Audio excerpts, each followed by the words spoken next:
ఎందుకు సార్ అంటే ఈ బైక్ నడిపే వాళ్ళు జాగ్రత్తగా ఎందుకు ఉండాలి? అదేవిధంగా ఇట్లాంటి వాళ్ళలో ఎల్1, ఎల్2, ఎల్3, ఎల్4, ఎల్5 ఈ ప్రాబ్లమ్స్ అన్నీ వస్తా ఉంటాయని చెప్పేసేసి విన్నాను.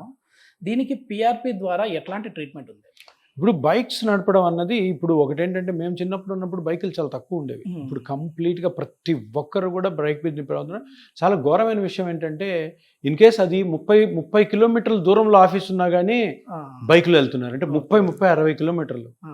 60 కిలోమీటర్లు అంటే ఒక సైడ్‌కే నీకు 1 అవర్ పైనే పడుతుంది సిటీలో అయితే. యెస్. యెస్. యెస్. అంటే 1 అవర్ నువ్వు బైక్‌లో ఇట్లా పెట్టి ఇలాగా నీ స్పైన్ మొత్తం కూడా కాంట్రాక్ట్ చేస్తావు. ఓకే. రిలాక్స్‌గా ఉండం కదా! ఇట్లా అవును. నడిపే బైక్‌లు ఆడ ఉండవు. యెస్. యెస్. ఇట్లా. ఆ! సో ఈ మజిల్స్ మొత్తం కూడా స్ట్రెయిన్ అవుతాయి. ఓకే. ఆ మజిల్ స్ట్రెయిన్ 10-15 మినిట్స్ అయితే ఓకే.